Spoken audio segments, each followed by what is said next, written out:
사랑이 한량없이 많으신 하나님 아버지, 오늘 안식일을 시작하는 첫 시간입니다.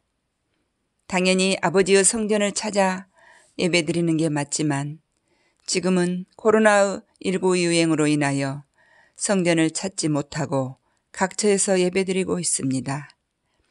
아버지, 하루빨리 코로나19가 종식되어서 저희들이 마음 편히 성전을 찾아 교제하며 하나님의 사랑을 나누며 사는 시간 되기를 원합니다. 오늘 말씀을 대언하시는 목사님께도 아버지의 한량없는 사랑으로 감싸주시고 강건하게 하여 주시옵소서. 지금은 시작하는 시간입니다. 마치는 시간까지 성령님 함께하여 주셔서 비록 비대면이지만 있는 곳에서 은혜 받는 한 시간 되게 해 주시옵소서. 이 모든 말씀 사랑이 많으신 예수님의 이름으로 기도드립니다. 아멘.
우리 찬미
성도 여러분 안녕하십니까?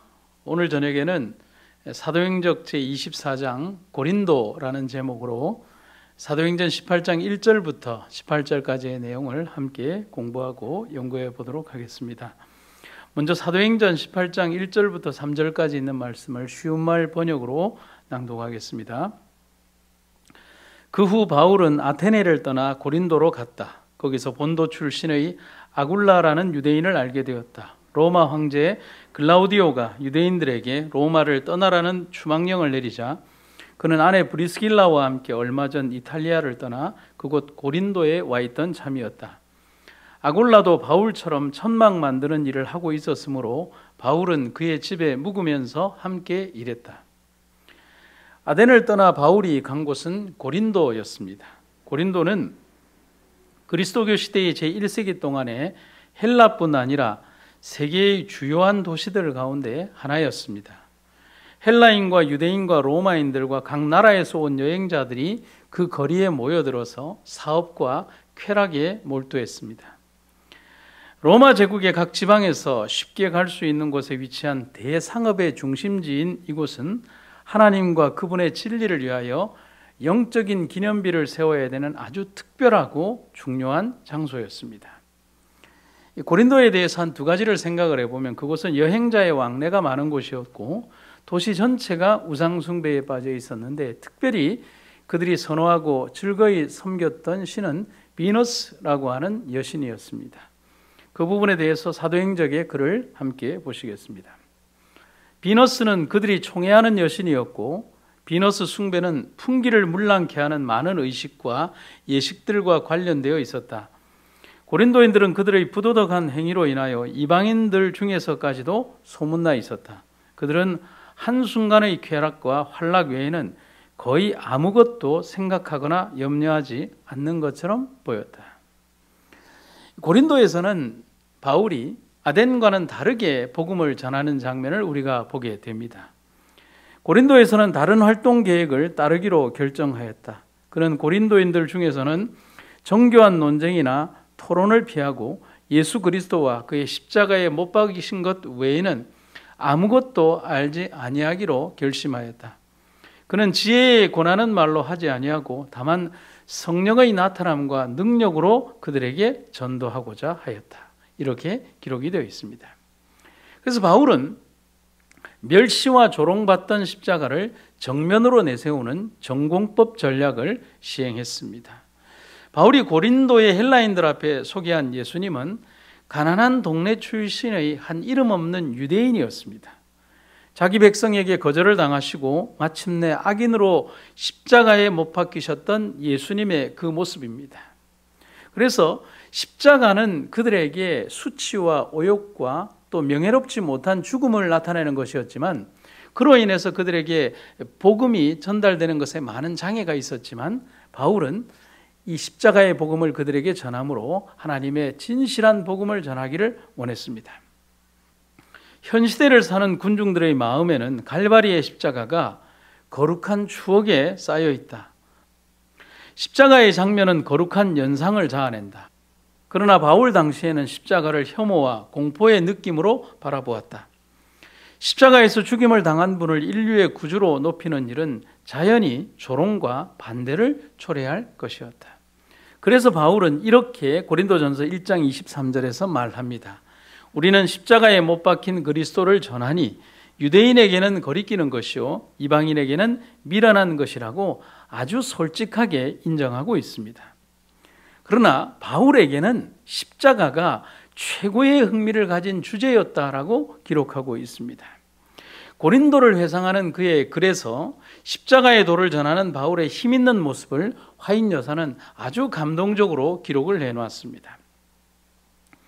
고린도의 회당에서 모세와 선지자들의 기록을 들어가며 그의 청중들을 약속된 메시아의 강림으로 향하도록 설교하는 사도를 바라보라.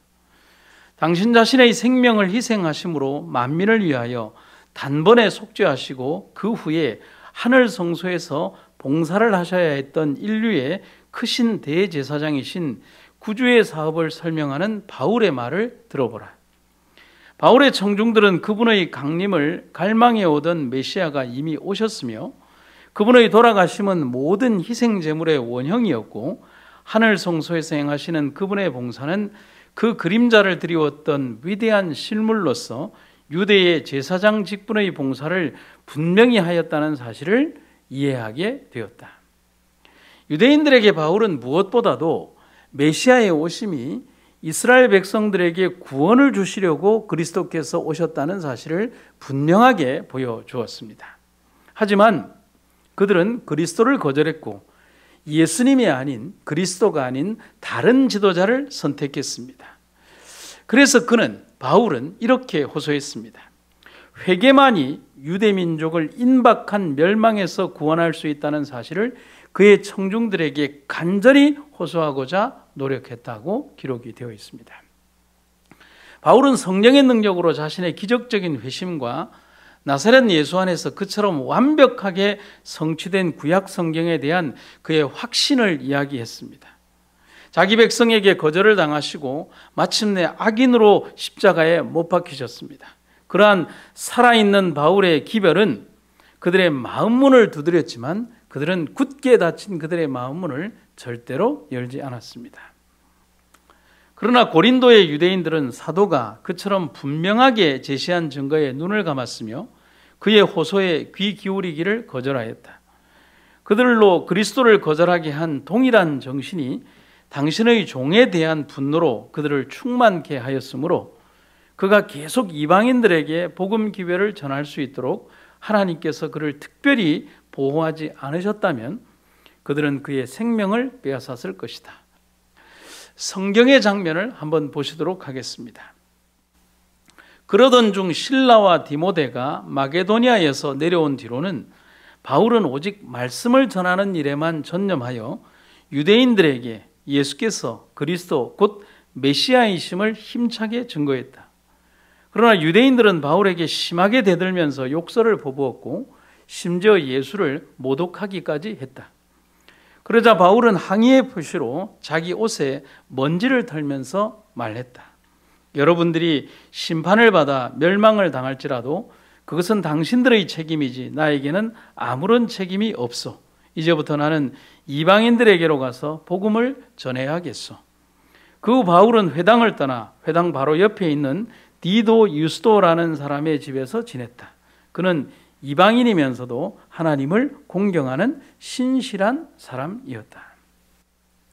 이런 상황에서도 그들의 기별은 분명하고 명백하고 단호했습니다. 그것은 생명을 전하는 냄새였고 그들에게 강력한 믿음의 향기를 발했습니다. 사도행전 249페이지에 있는 말씀을 보시겠습니다. 그리고 복음은 그들의 말뿐 아니라 매일의 생애를 통하여 나타났다. 천사들은 그들과 협력하였고 많은 사람들을 회개시킴에 있어서 하나님의 은혜와 능력이 나타났다. 여러분, 이렇게 한 바울의 삶과 전도의 생애가 결국은 우리가 작년에 그렇게 많이 소리 높여 외쳤던 TMI라고 하는 운동이 아니었겠습니까? 삶 속에서, 살아가는 생애 속에서 복음을 실천하는 삶 말입니다. 그것은 1900년 전에 살았던 바울의 삶이나 오늘을 살아가는 우리들에게나 똑같은 삶이 전해주는 복음의 전도라고 하는 사실인 것입니다. 그리고 그러한 결과로 인해서 결실이 나타나게 됩니다. 사도행전 18장 8절에 있는 말씀입니다. 회당장 그리스보와 그 온 집안이 주를 믿게 됐고 바울의 말을 들은 다른 많은 고린도 사람들도 믿고 침례를 받았습니다. 아멘.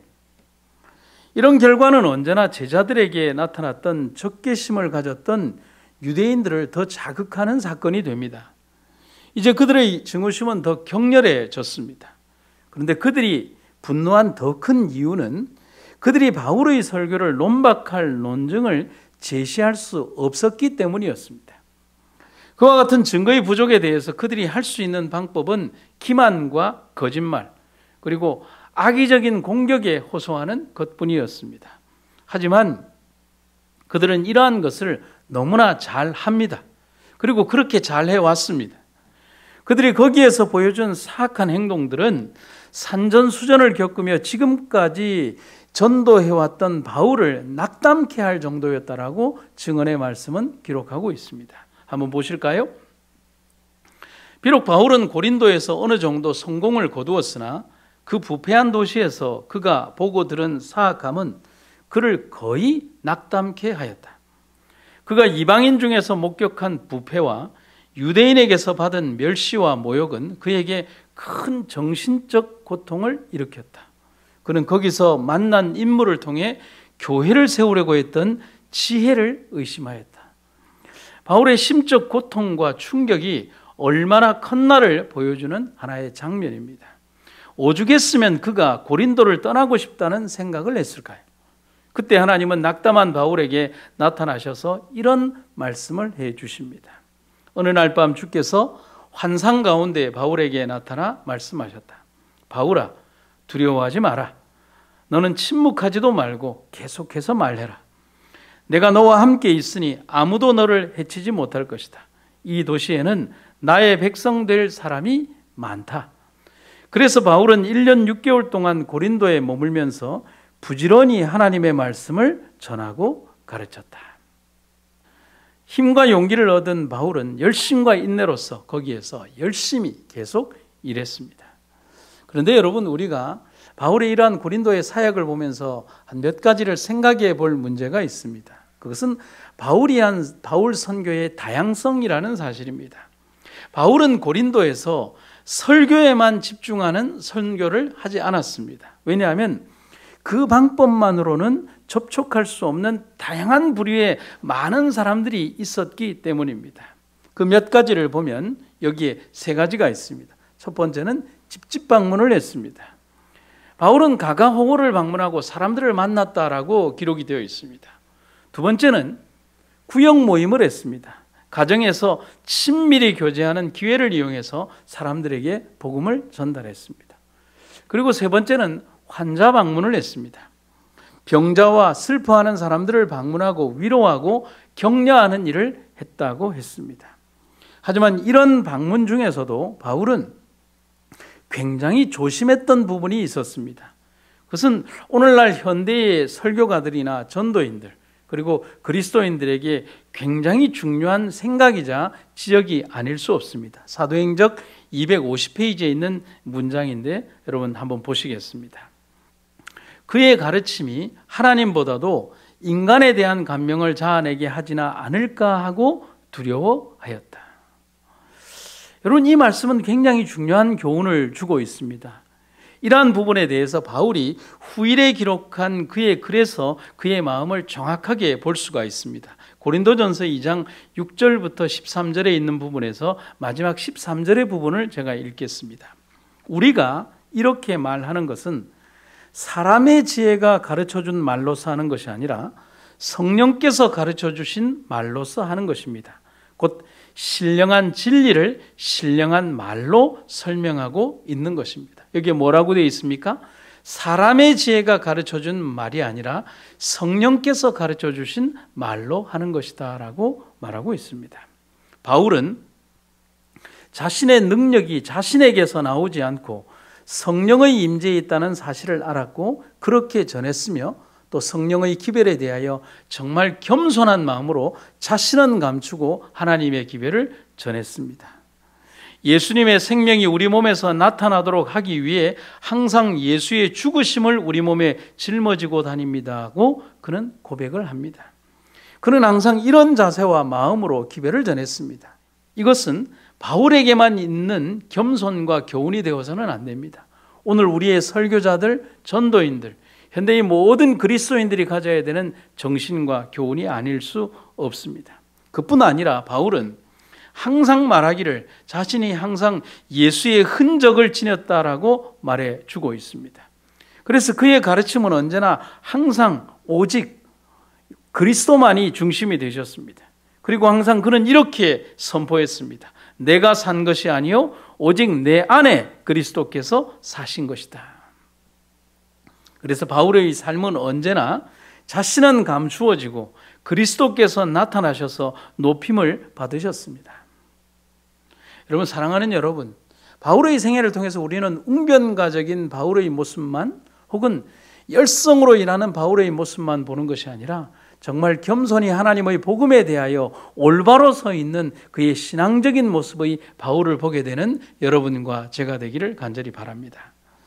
그런데 개인적으로 고린도를 보면서 제가 느끼게 된 것은 바울은 고린도에서 자신의 기별 전파에 대한 새로운 경험으로 들어가게 되는데 그의 설교에 변화가 있게 되었다는 사실입니다. 고린도 이전이나 이후나 바울은 아주 웅변적인 설교를 하는 사람이었습니다. 그는 종종 청중들을 자신의 달변과 웅변으로 감명시키고자 노력했습니다.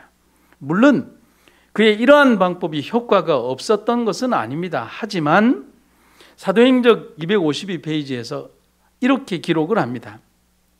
이제 그는 그 모든 것을 떨쳐버렸다. 감각을 기쁘게 하고 상상력을 만족시켜 줄지는 모르나 매일의 생활에 감명을 줄 수 없는 시적 묘사와 공상적 표현에 몰두하는 대신에 바울은 단순한 언어를 사용하여 중요한 진리를 마음에 확신시켜 주고자 노력하였다. 그런데 이런 바울의 설교와 기별의 변화는 현대 설교자들인 저희와 목사들과 전도자들이 꼭 기억하고 유념해야 합니다. 그 이유를 증언의 말씀은 이렇게 기록하고 있습니다. 진리에 대한 공상적인 표현은 희열을 일으킬지 모르나 너무도 자주 이와 같은 방법으로 나타낸 진리는 생애의 투쟁을 위하여 신자를 강하게 하고 굳세게 하는 데 필요되는 양식을 공급하지 못한다.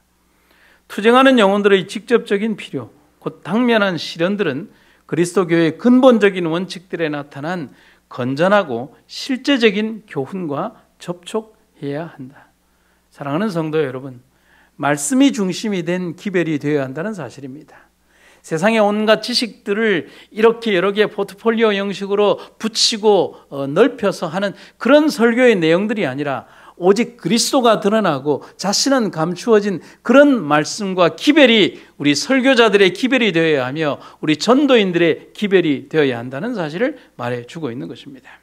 그런데 고린도에서 바울의 선교는 결실도 있었지만 더 큰 반대가 이르러 오게 됩니다. 물론 고린도뿐만은 아니죠.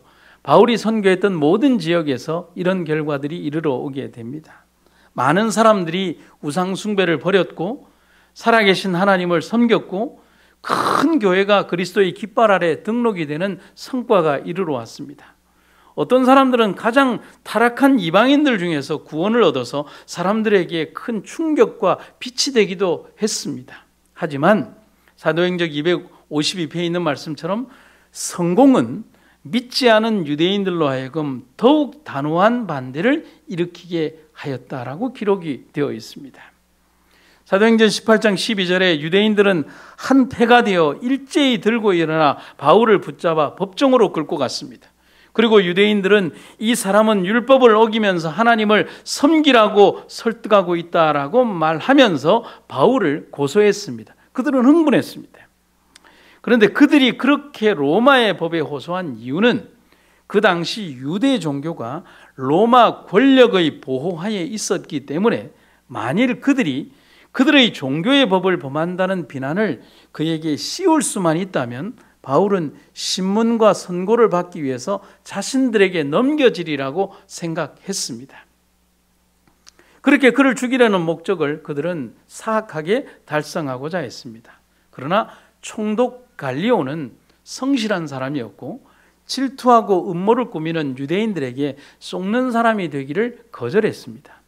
그들의 고집과 독선에 진절머리가 난 총독은 고소를 무시하려고 했습니다. 그런데 성경에 보면 꽤 재미있는 장면이 등장을 합니다. 바울이 자신을 변호하려는 말을 하려고 준비할 때 성경은 사도행전 18장 14절에서 바울이 입을 열고자 할 때라고 기록이 되어 있습니다. 갈리오가 나서서 바울에게 그럴 필요가 없다고 말하고는 유대인들을 향해서 자기가 이렇게 소리를 치는 장면이 나옵니다. 만일 이것이 불미스러운 일이나 흉악한 범죄와 관련된 것이라면 내가 당신들의 말을 들어주어야 되겠지만 그렇지 않고 이것이 말과 명칭과 당신들의 율법에 관한 것이라면 당신들이 스스로 해결하시오. 나는 그런 일의 재판관이 되고 싶지 않소. 그렇게 말하고서는 유대인들을 법정에서 쫓아내 버렸다고 기록이 되어 있습니다. 총독 갈리아의 이 행동은 유대인들에게 대단한 충격이 아닐 수 없었습니다. 당연히 자신들에게 유리한 편결이 날이라고 생각한 유대인들에게는 물론이고 이런 상황을 바라보던 다수의 많은 사람들에게 큰 용기와 결심이 되었습니다. 문제는 판결에서 기각당한 유대 교인들은 갈리오 총독이 보는 앞에서 회당장 소스데네를 마구 구타했습니다. 화풀이를 누구에게 했냐면 회당장 소스데네에게 퍼부은 것입니다. 그런데 회당장 소스데네는 전임자 그리스보의 회심 후에 후임으로 회당장이 된 사람입니다. 그리고 이 사람 역시 후일에 바울의 신실한 동역자가 된 것으로 나타나고 있습니다. 고린도전서 1장 1절과 2절에 보면 하나님의 뜻을 따라 그리스도 예수의 사도로 부르심을 입은 바울과 및 형제 소스데네는 고린도에 있는 하나님의 교회, 이렇게 소스데네가 등장하고 있습니다. 그런데 여러분 한번 생각을 해볼까요? 그들이 왜 소스데네를 이렇게 때렸을까요? 그의 지금 형편이 그리스도를 따라 회심 전인지 혹은 회심할 한 후인지는 우리가 알 길이 없습니다. 그래서 그 이유를 유추해 본다면 제가 지금 열거해 드리는 세 개의 내용 가운데에서 첫 번째와 두 번째는 회심 전 이유로, 세 번째는 회심 후 이유로 볼 수가 있겠습니다. 첫 번째는 소스데네가 고소의 내용을 총독에게 바르게 전달하지 못했다라고 생각해서 분풀이를 한 것. 두 번째는 소스데네가 바울을 동정했기 때문이었을 것이라고 생각하는 것. 세 번째는 소스데네가 회당장임에도 불구하고 그리스도처럼 기독교 신앙을 가지고 회심했기 때문이라고 생각하는 이유인 것입니다. 소스데네의 전임자 그리스도가 기독교로 개종을 했고 그 후임자 소스데네마저 개종을 했으니 유대 교인들이 얼마나 화가 났겠습니까? 차마 바울을 때릴 수 없었던 유대 교인들은 분풀이를 소스데네에게 한 것으로 보입니다. 그런데 구타를 당했다고 해서 소스데네가 바울을 원망한 흔적이 있다는 기록이 등장하지 않습니다. 그러한 사실을 본다면 그 역시도 그리스도처럼 신앙을 받아들여 회심했거나 아니면 그런 내적 갈등을 겪는 와중에 이런 일을 당했고 이런 일로 오히려 결심하는 계기가 되었을 수도 있겠다고 보겠습니다. 사도행적 253페이지와 254페이지에 있는 구절을 한번 읽도록 하겠습니다. 이리하여 그리스도교는 현저한 승리를 얻었다. 그 일 이후에 바울은 더 여러 날 유했다. 만일 이때 사도가 고린도를 떠날 수밖에 없었더라면 예수의 신앙으로 개종한 이들이 위험한 위치에 놓였을 것이며 유대인들은 그 지역에서 그리스도교를 말살하기까지 그들이 얻게 된 유리한 입장을 끝까지 지키고자 노력하였을 것이다. 사랑하는 성도 여러분, 하나님의 사업은 이렇게 다시 승리를 거두었습니다. 폭력 속에서도 승리했고 반대 속에서도 승리했습니다. 이방인의 마음에도 하나님에 대한 경외가 생기고 유대인의 마음에도 복음의 꽃은 피어났습니다. 사랑하는 성도 여러분, 그렇게 복음은 승리합니다. 우리도 승리합니다. 말씀을 마치겠습니다. 아멘.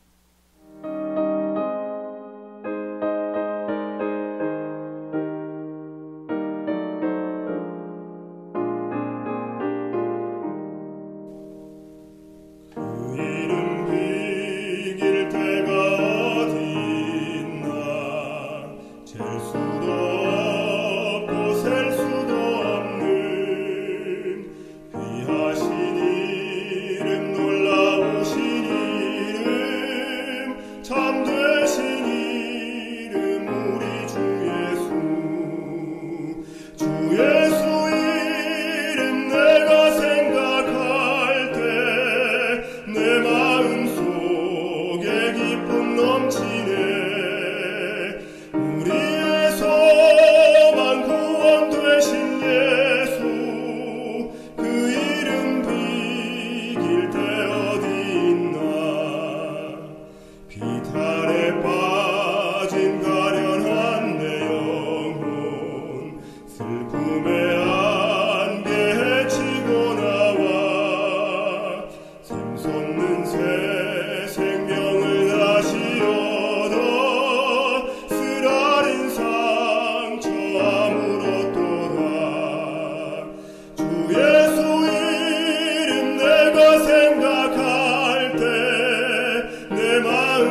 하나님의 승리하심을 찬양합니다. 우리의 삶이 하나님 안에서 승리함도 믿습니다. 세상 속에 놓인 우리의 삶, 다시 한번 삶을 돌아보고 경성케 하시옵소서. 주의 오심이 가까운 오늘의 우리들, 두려움과 떨림이 아닌 기쁨과 설레임으로 하루하루를 채워나가게 하시옵소서. 주의 은혜를 마음 깊이 감사드리며 예수님의 이름으로 기도드립니다. 아멘.